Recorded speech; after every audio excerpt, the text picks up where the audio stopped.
Bueno, muy buenas noches a todos, gracias por venir. Buenas noches, Rita. Muchísimas gracias por estar acá en este día especial para vos también. Sí.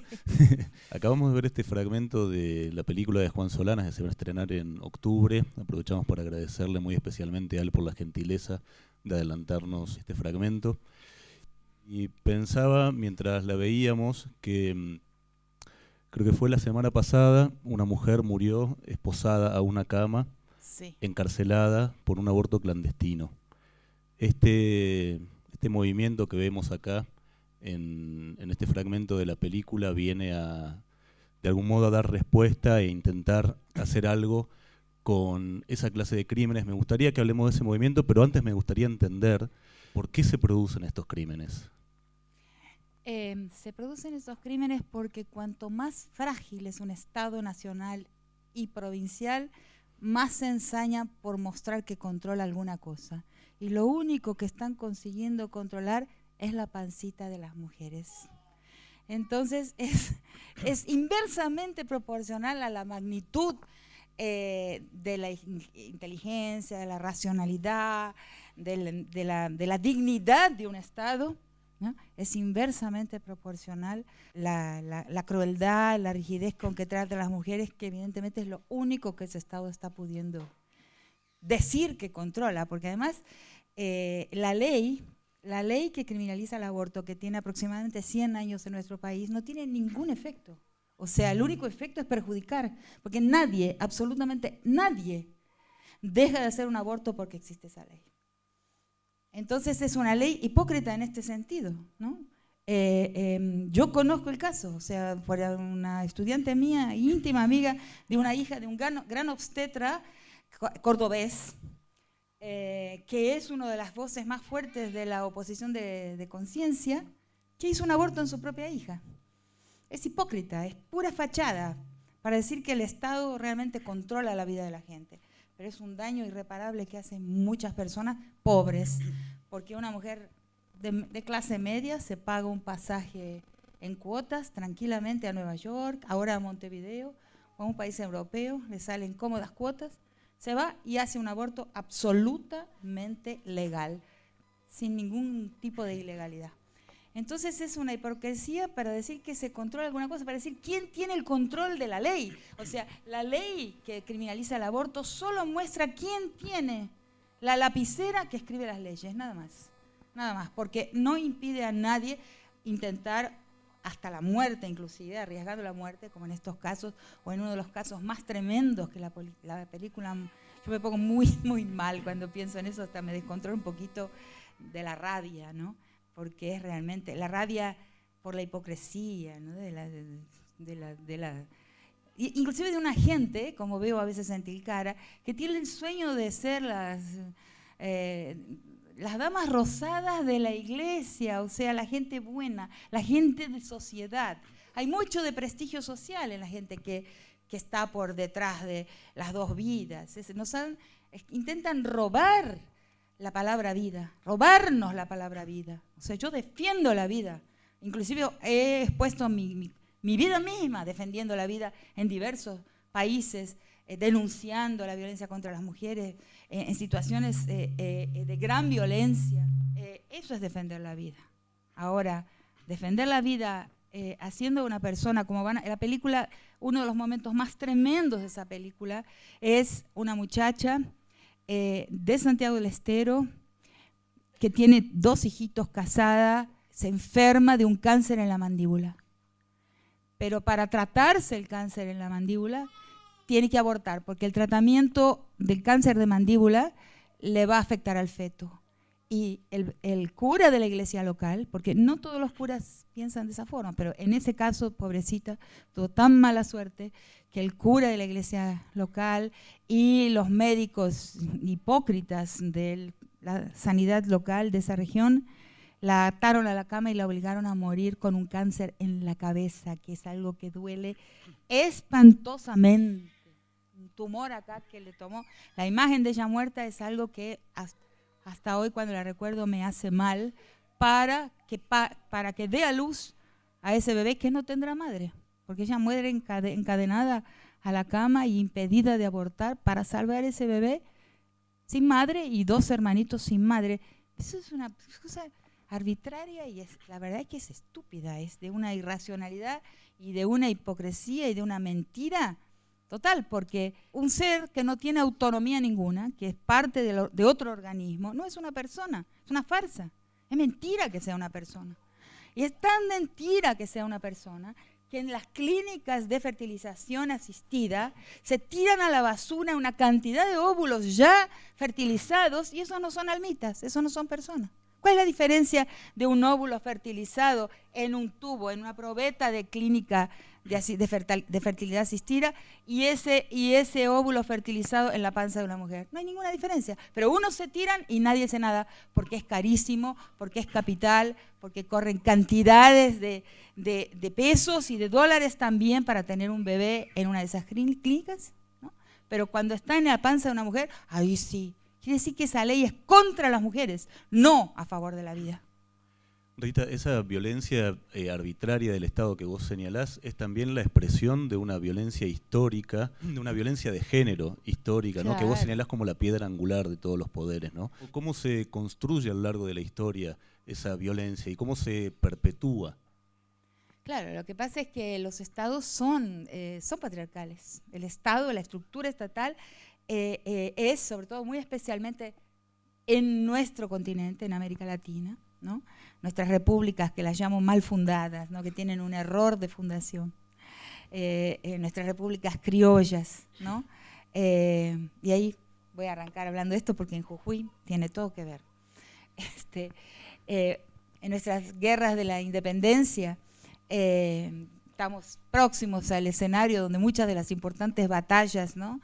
Finales de la guerra de independencia tuvieron lugar, ¿no?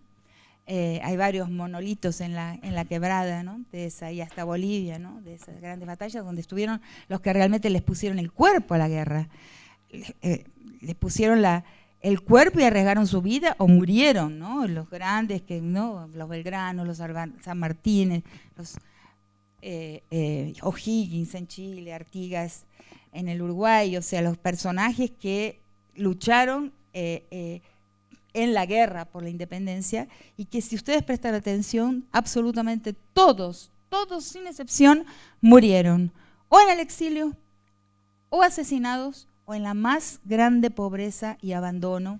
Juana Zurduy, por ejemplo, todos ellos, o sea, murieron en un abandono y sus figuras, sus imágenes fueron rescatadas mucho tiempo después, porque ahí un grupo de criollos, ¿no? Que también con conflictos internos fundaron los estados nacionales, ¿no? Fundaron los estados nacionales solamente para recibir el traspaso de la administración de los bienes coloniales de la administración ultramarina de España, en el caso de Brasil, de Portugal, recibir el traspaso de esos bienes al territorio y continuar con la misma administración exterior colonial de las vidas, de los territorios, de las personas, de las riquezas, siempre desde afuera. Esos son los criollos que fundaron nuestras repúblicas y las fundaron simplemente para construir un Estado que pudiera recibir ese patrimonio y administrarlo desde ahí. En nuestro caso, Buenos Aires, ¿no? Todo lo lejos que está de acá, ¿no? Entonces, esos estados tienen, por eso nos traicionan muy frecuentemente. Somos traicionados por esa estructura, que es una estructura construida, yo digo, con manijitas, ¿no? Fue construida por una élite para desde afuera poder apropiarse de esas riquezas coloniales.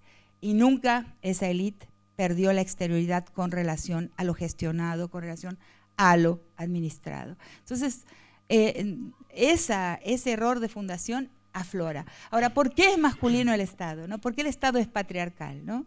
Porque, bueno, es parte de varios textos que escribí que andan por ahí. Es patriarcal porque, sobre todo en nuestro continente, en el mundo comunal, los hombres tenían, en la división del trabajo sexual propia del mundo comunal, el hombre tenía el trabajo de lo que podríamos llamar lo público casa afuera, la negociación, la guerra, en fin, con el otro pueblo, con el frente colonial y después con el Estado. Y las mujeres tenían y tienen en muchos lugares la gestión de la vida, o sea, la política, otra política, casa adentro. Pero en la transición a la colonial modernidad, porque toda modernidad, toda modernización en nuestro mundo tiene algo de colonialidad, necesita el presupuesto del proceso colonial. En esa transición, el espacio de los hombres se come toda la política. O sea, ese espacio que era solamente la politicidad masculina pasa a secuestrar todo lo que se pretende tener un impacto en la vida colectiva, o sea, todo lo que es realmente político. Y el espacio casa adentro, que también tenía su politicidad, que tenía su poder de decisión y de impacto en el destino de la vida colectiva, se nucleariza y se transforma en íntimo, en doméstico, en privado. Entonces, ese estado en realidad es la transformación de un espacio que era el espacio de las tareas masculinas, de esa política casa afuera, se transforma en el espacio, en la esfera que va a englobar todo lo que es política. Y la politicidad femenina se pierde de vista, queda represada. Y te quería consultar porque en ese mismo proceso, incluso en la construcción identitaria de los estados nacionales, hay también una apropiación no solo material, sino simbólica, ¿no?, de las culturas precoloniales. Claro. Y se da un efecto que vos describís bastante extensamente, que tiene que ver con esta sacralización de lo femenino. Prácticamente todas las culturas, señalás vos, y en contraposición a el valor que se le da, ¿no? Digo, vos decís, prácticamente todas las culturas sacralizan de algún modo a la mujer y al mismo tiempo no le dan el lugar Claro. que sí le dan al hombre.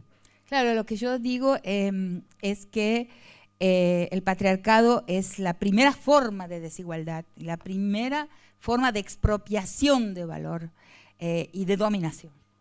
Y afirmo eso, creo que es posible afirmarlo, porque muchas sociedades humanas distribuidas en todo el planeta, o sea, los 5 continentes, podemos encontrar la estructura del mito adánico. ¿Y cuál es esa estructura del mito adánico? Es una estructura que dice que la mujer es tentada por cometer una indisciplina, comete un acto de desacato, de indisciplina, también de fragilidad al deseo, en este caso, en el caso de Eva, de comerse la manzana, pero en otros casos, por ejemplo, en los Masái de África, las mujeres eran las dueñas del rebaño, pero eran muy perezosas y dejaban el rebaño suelto, entonces los hombres tuvieron que tomarle el rebaño. En Nueva Guinea, hay muchísimos ejemplos, yo tengo algunos. En Nueva Guinea las mujeres habían construido un instrumento importantísimo, porque claro, todo es mito, ¿no? Y en el mito lo simbólico es lo más fuerte, ¿no? Entonces habían construido un instrumento importantísimo que era la flauta, que es importante para la vida colectiva, pero la dejaban mezclada con la sangre menstrual, entre las sábanas, entonces los hombres tuvieron que tomarles la flauta, ¿no? En los Piaroa, por ejemplo, de Venezuela, a las mujeres les gustaba mucho el sexo, hacían sexo todo el día, no tenían una contención, entonces tuvieron que ser disciplinadas con la menstruación, pero esa es la estructura adánica, o sea, la mujer es frágil a la tentación, tiene defectos morales, y eso lo vemos reproducirse hasta hoy,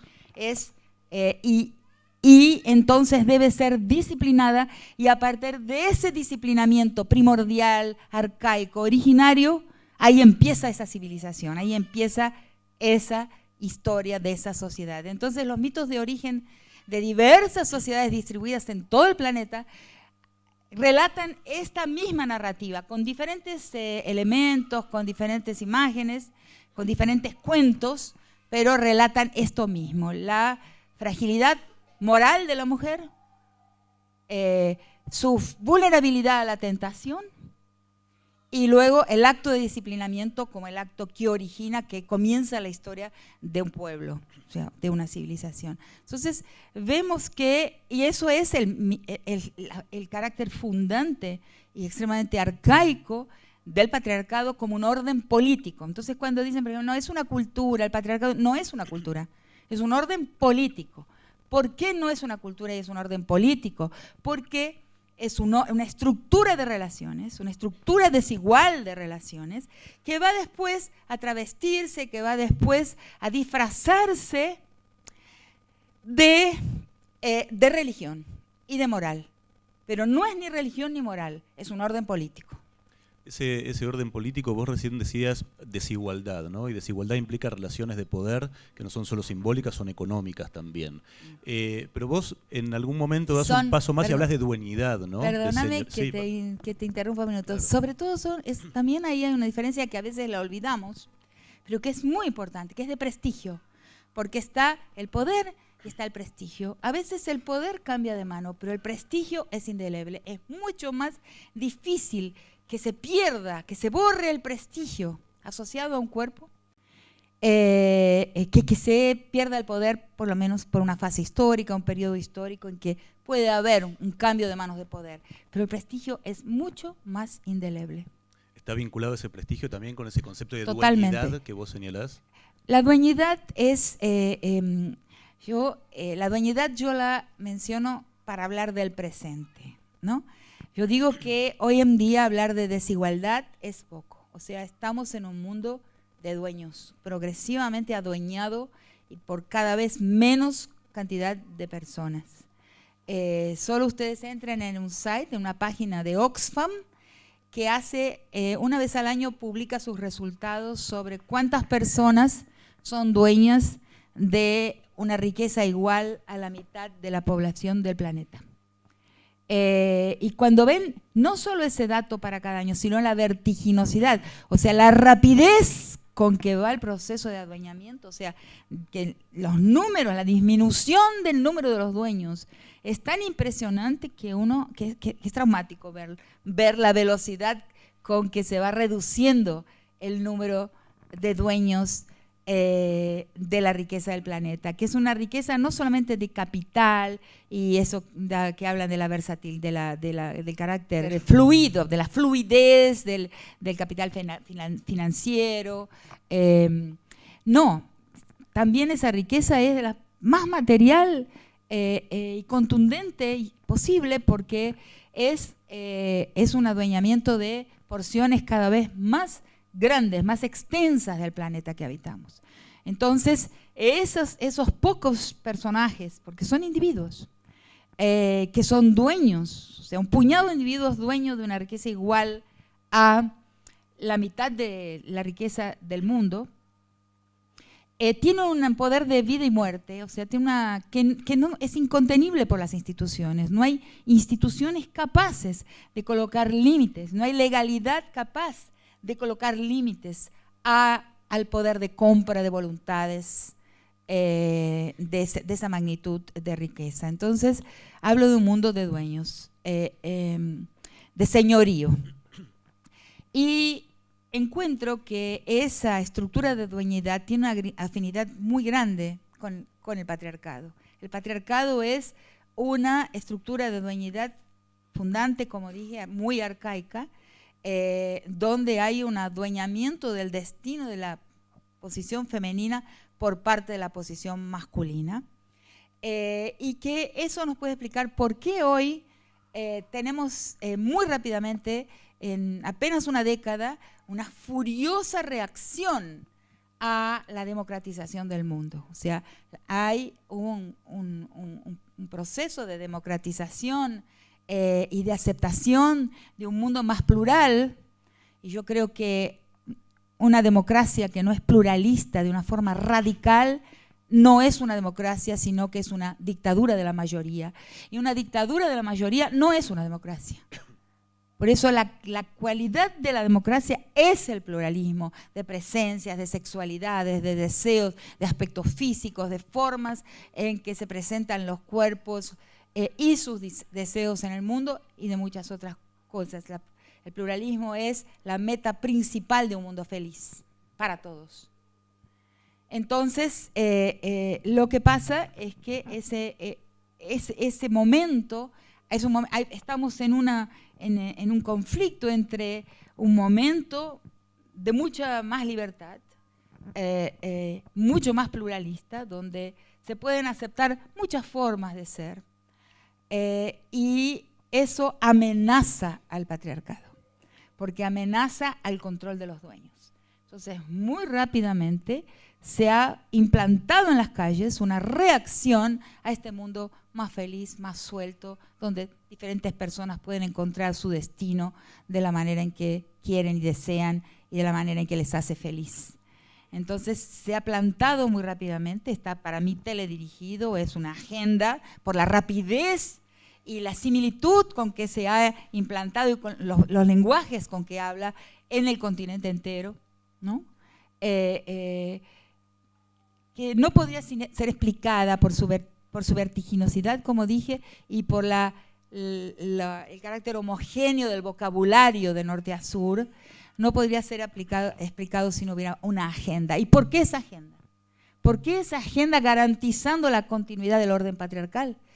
Porque justamente los dueños del mundo, ¿no? Con sus think tanks, ¿no? Con sus grupos de intelectuales que piensan para ellos, se han dado cuenta de que la estructura patriarcal es central para la dueñidad.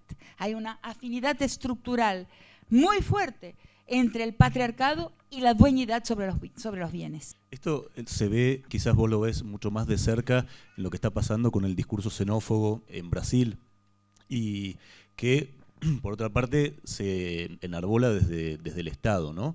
En Brasil, en los Estados Unidos, sobre todo.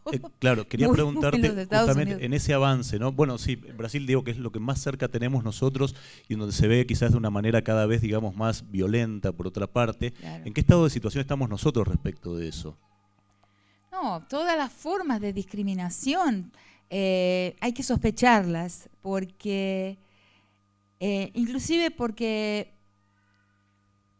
no son creíbles. Hay una discusión que está ahí en varios espacios, en varios escenarios, sobre si estamos en un momento de retomada del fascismo, ¿no? Y mi posición es que sí. Otros dicen no, porque el fascismo tiene otras características, pero para mí el fascismo es una estrategia, no es una política. O sea, es una estrategia que es la estrategia de la política del enemigo. Cuando ustedes vean un discurso político que se organiza en torno de la idea de un enemigo común, desconfíen, es fascismo. El fascismo se organiza narrativamente así. Hay que encontrar un enemigo, ¿no?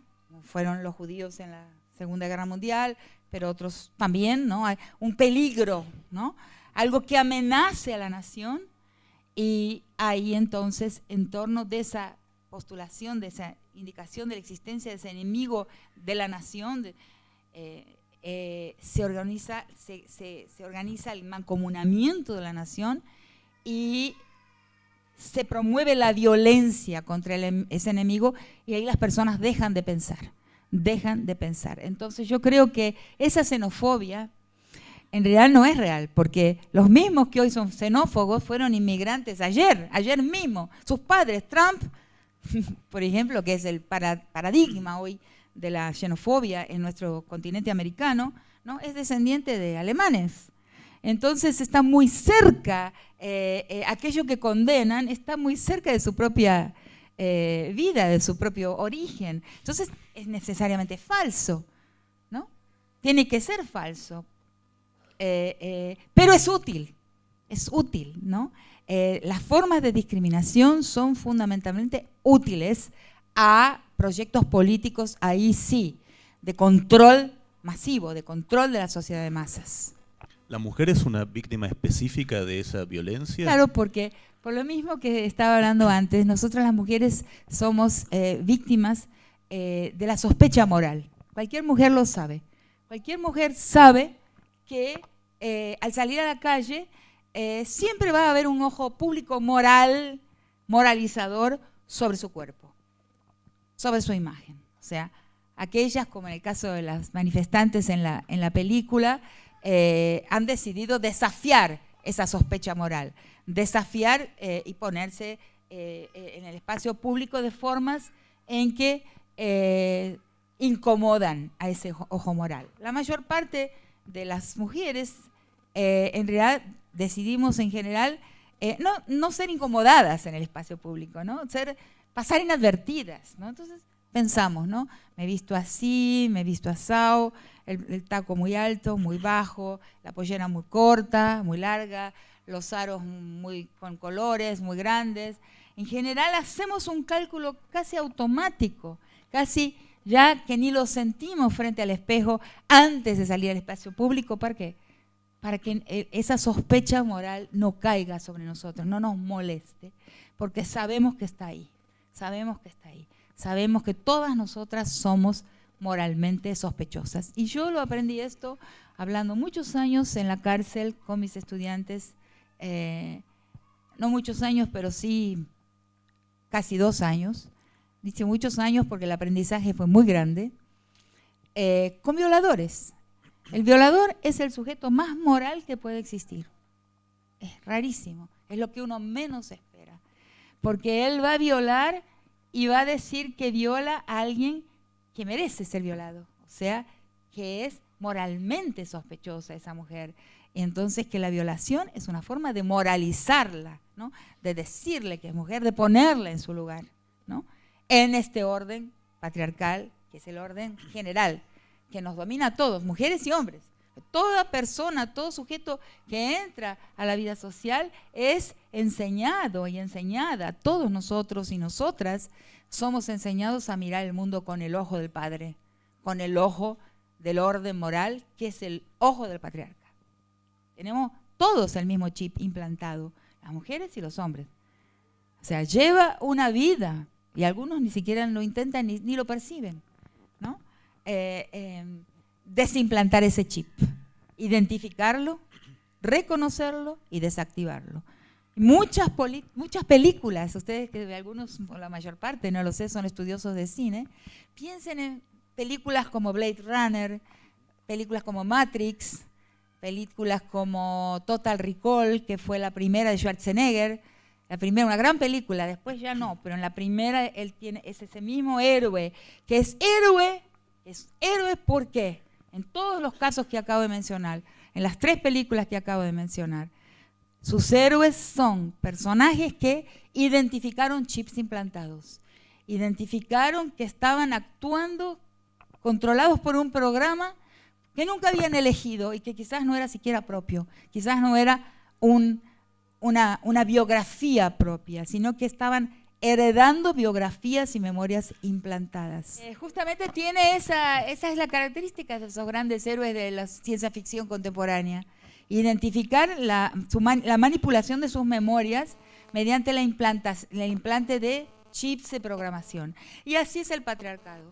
Y así son las reglas morales que nos hacen mirar el mundo de una determinada forma a mujeres y a hombres. Porque lo más humano de lo humano no es la obediencia.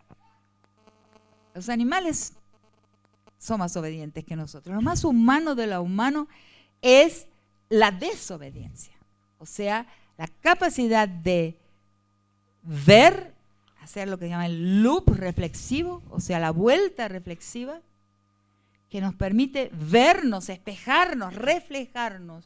De ahí la palabra reflexión, vernos en el espejo y decir, esto es lo que quiero y esto no es lo que quiero. O sea, desactivar justamente esos mandatos que nunca elegimos, pero que nos pusieron ahí. Eso es humano, la ética de la insatisfacción, ¿no? Eso suele ser una excepción porque cuando vos hablas de violencia de género y hablas de la reproducción de un mandato patriarcal en esa violencia, decís que es también una enunciación, ¿no? Es una especie de exhibición de la violencia por mandato de masculinidad, ¿no? Es decir, por pertenencia también. Claro. Bueno, ahí está el otro tema del prestigio, ¿no? La masculinidad es una posición de estatus, o sea, tiene un prestigio. De ahí la idea, la honra, la defensa de la honra. La masculinidad, como digo en mi libro Las estructuras elementales de la violencia, es un título, es como un título nobiliario ser un hombre, ¿no? Piénsenlo un minuto. Entonces, una titulación. Y una titulación muy prestigiosa, que se adquiere mediante pruebas, mediante probaciones, ¿no? Un niño sabe desde muy chiquito, de una forma, es el implante, es el chip, que va a tener que demostrar al mundo que es un varón, que es un hombre, ¿no? Que es viril. Lo cual considero hoy que es un peso muy terrible, ¿no? Ser un hombre debe ser una cosa muy tremenda, porque hay que dar examen casi todos los días, ¿no? Un día mostrás algo que no es tan viril, chau, caíste, ¿no? Sobre todo en el ojo del criollo, ojo acá, ¿no? El ojo del criollo es un ojo que va a vigilar, ¿no? A ver si alguien se desvía un poquitito de esa hombridad, ¿no? De esa dureza, de ese callo, ¿no? Ahí ya cae en desgracia. Entonces, muchas de las cosas que los hombres hacen es por esa obligación, por ese mandato. Causan un mal muy grande a las mujeres, pero se causan también un mal muy mal a sí mismos, porque están bajo vigilancia constante.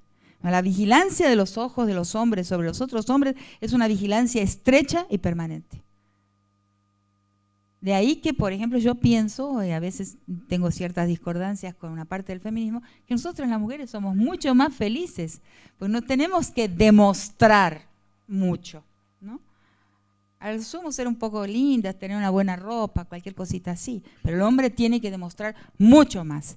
Entonces, eso los vuelve violentos en algunas circunstancias, y eso también está por detrás del gran aumento de la violencia en el mundo de hoy, porque como el mundo está progresivamente adueñado, son muy pocos los hombres que pueden mostrar una potencia real, una capacidad real de control de la vida, de su propia vida y de la vida de las mujeres a él asociadas, y también de territorios. O sea, el cuerpo de la mujer es visto en gran asociación con el territorio. Entonces ese adueñamiento está siendo limitado a muy pocos hombres. La vida se precarizó completamente y eso está por detrás del aumento de la violencia, porque la única forma entonces en que muchos hombres tienen de mostrar que son hombres es mediante la violencia. No tienen otra, no tienen potencia. La potencia sexual se compromete muy fácilmente por la preocupación. Después, la potencia física es lo que está por detrás de la violencia. La potencia bélica también en casos en algunos territorios de nuestro continente, como Colombia, México hoy, el Triángulo Norte de América Central, que tienen escenarios bélicos muy ya expandidos, muy amplios. La potencia económica no la tiene casi nadie. La potencia política, unos pocos, muy pocos. La potencia intelectual, muy poquitos también. La potencia moral, los jueces, los legisladores, poquérrimos, ¿no?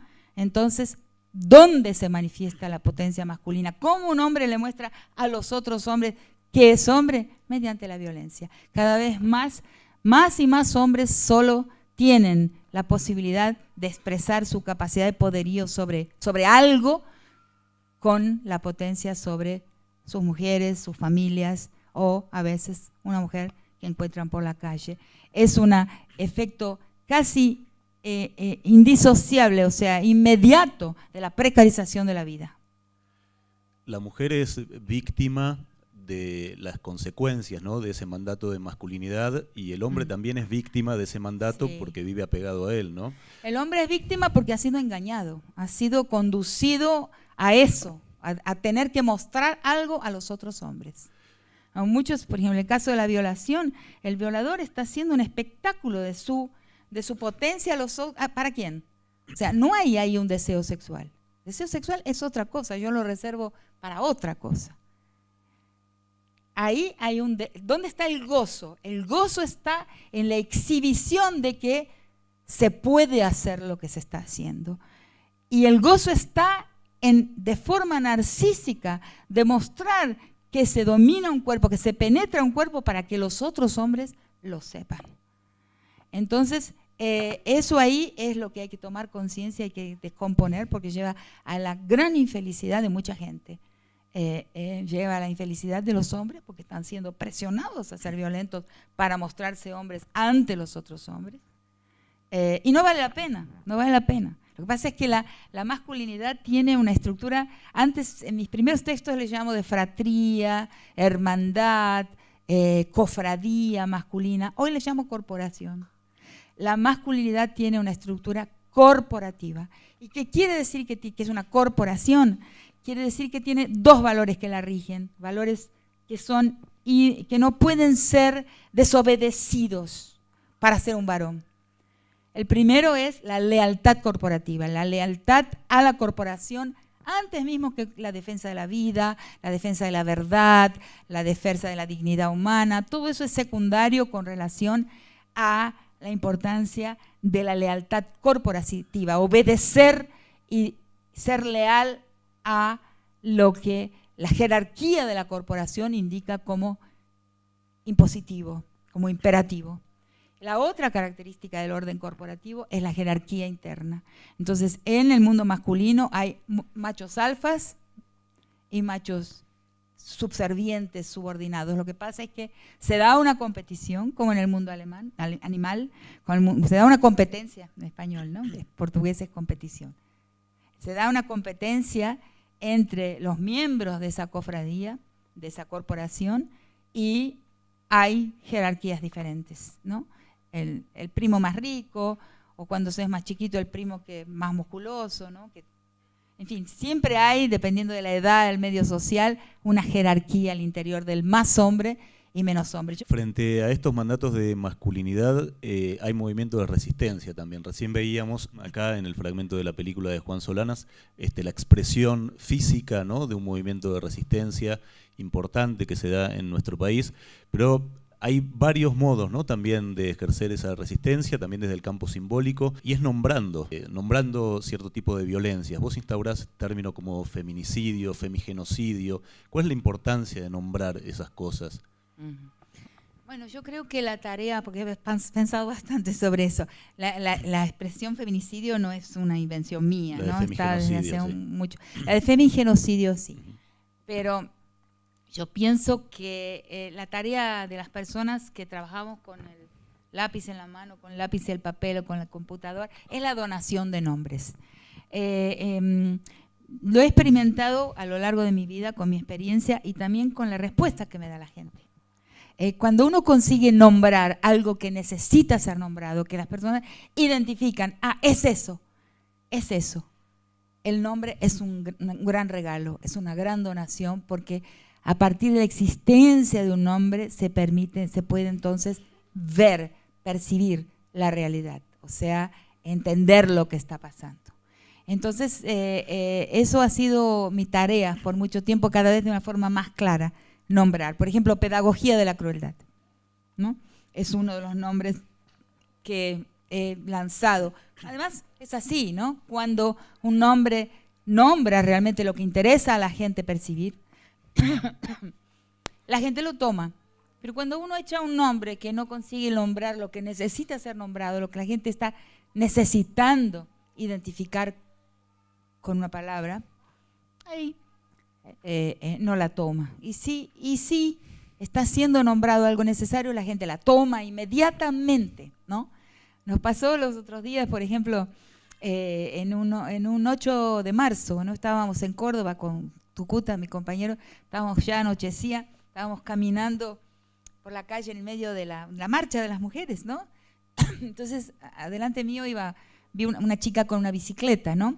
Y la chica llevaba un cartel que decía: la prohibición del aborto es una violación de Estado, que es algo que he pensado, una frase mía. Entonces yo, claro, esa frase es mía, ¿no? Está ahí sin mí. Por un lado una satisfacción, por otro lado es un hijo mío robado ahí que va, ¿no? Entonces, es un mixed feelings, es una sensación extraña, ¿no? Porque te da gusto que alguien haya encontrado el pergamino en una botella que uno tiró al mar, porque escribir y también decir los nombres, hablarlos, es como colocar un pergamino en una botella y tirarla al mar, ¿no? Y que alguien de allá dejó esa botella navegar y alguien la agarró y sacó el pergamino, y el pergamino le hizo sentido, es muy fuerte realmente. Pero por otro lado, estaba usando el pergamino sin el reconocimiento de su mamá, que vendría a ser yo, ¿no? De lo que estaba escrito ahí. Entonces me acerco despacito y digo, esa frase, qué bueno ese lema, eso que lleva en el cartel, me encanta, está buenísimo. ¿De dónde lo sacó? ¿No? Me mira, está bastante oscuro, me mira. De usted, me dijo. Bueno, menos mal. ¿No? La autoría, ¿no? La autoría no es una cuestión de ser dueño de algo, no es una cuestión de propiedad, es una cuestión de maternidad. Nuestras ideas, nuestras palabras son como hijos y hijas nuestros.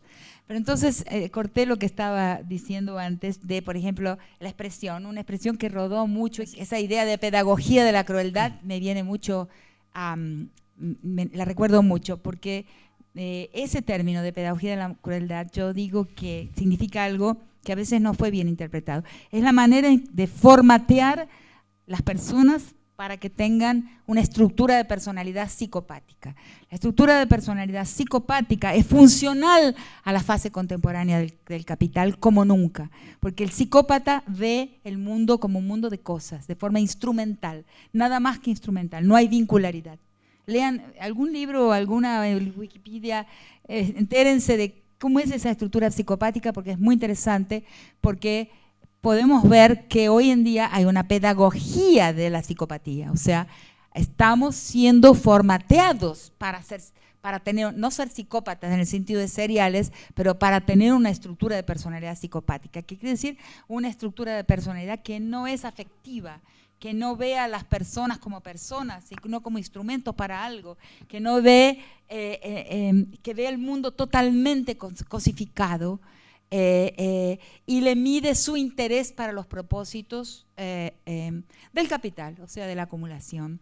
Y no hay ninguna sensibilidad, no hay un umbral de sensibilidad y de empatía, esa palabra se está usando mucho, con razón hoy en día, para entender que el otro siente, que el otro sufre, que el otro se muere, que el otro le duele una enfermedad para la cual no puede comprar un remedio, que el otro se contagia.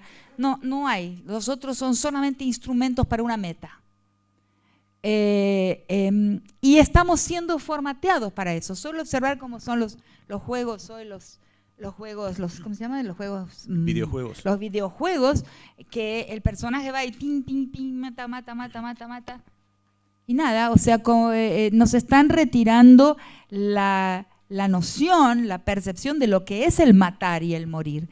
Entonces, estaba viendo el discurso del presidente y es un discurso totalmente psicopático, o sea, un discurso en el que el otro solo me interesa si va a servir a mis intereses, nada más. No hay ningún compromiso con el otro, no hay ningún compromiso con la vida del otro, no hay ningún compromiso con el paisaje, no hay ningún compromiso con la sensibilidad, nada. Esa es una personalidad funcional a la fase contemporánea del capital. Por eso esa noción de pedagogía de la crueldad es para eso. La pedagogía de la crueldad es para modelar psiques funcionales a la instrumentalización de la vida, a la transformación de la vida en cosa, que es lo que está sucediendo hoy en esta fase del capitalismo. Frente a esto, vos planteás como modelo de resistencia, o por lo menos como necesidad, valga la redundancia, la necesidad de construir una ética feminista y al mismo tiempo también la necesidad de retejer comunidad, decís en algún momento, ¿no? Claro. ¿Qué implica esto? Implica que hay dos grandes, para mí, proyectos históricos en curso. El proyecto histórico de las cosas y de la cosificación de la vida, ¿no?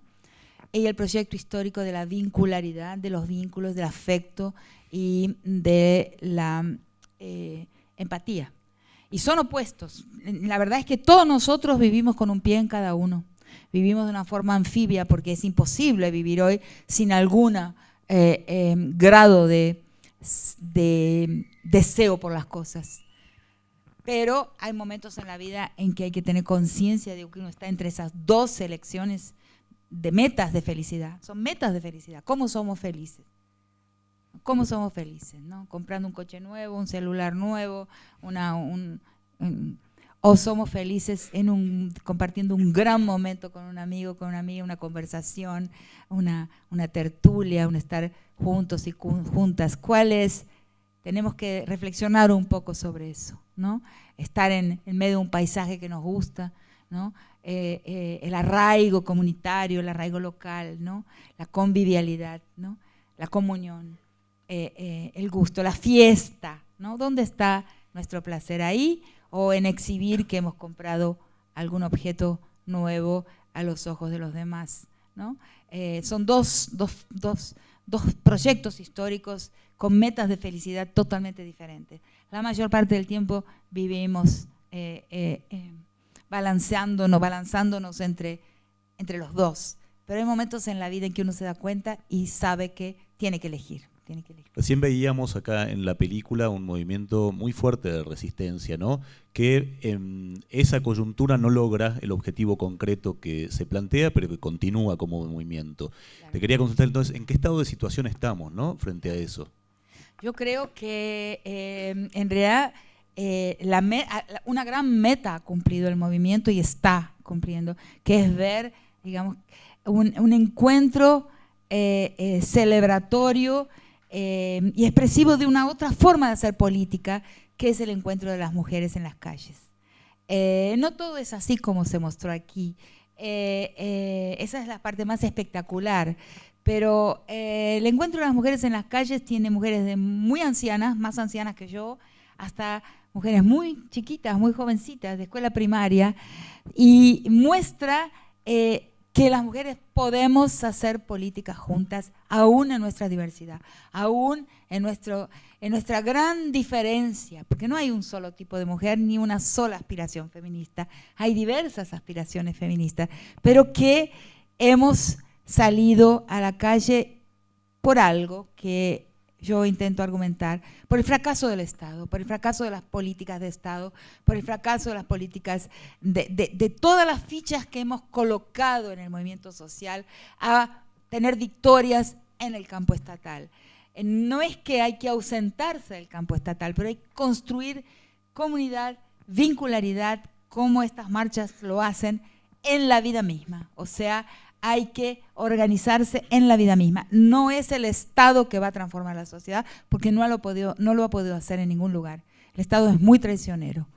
Es una sociedad que se transforma, que va a ser capaz de construir estados mejores. Y esa sociedad que se transforma está en la mano de las chicas, de las mujeres, de nosotras. Nosotras somos las sujetas del arraigo y las sujetas que formatean personalidades sensibles y amorosas. Nosotras somos las sujetas del amor. Porque los hombres no pueden serlo. Tienen que ser recios, tienen que mostrarse potentes y duros y malos inclusive, con una cáscara dura, callosos, ¿no? Nosotras somos las que modelamos sujetos sensibles a la ternura. Y eso es política. Lo que estamos percibiendo es que esa intimidad de los cuerpos, esa cosa lúdica, festiva, que se ve en las calles, en las marchas de las mujeres, que no se parecen a las marchas ni de los sindicatos ni de los partidos, porque tiene otra característica de proximidad física, de amistades que se forjan y aparecen inmediatamente, de una complicidad de otra forma. Es política. Y estamos comenzando a entender que otra política y otra sociedad se construye por ahí. Muchísimas gracias a todos.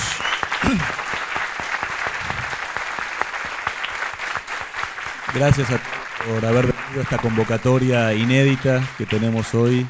Agradecemos muchísimo a Rita Segato, que vino desde Tilcara para estar con nosotros en un día que no sé si estoy autorizado para decirlo, en el que cumple años.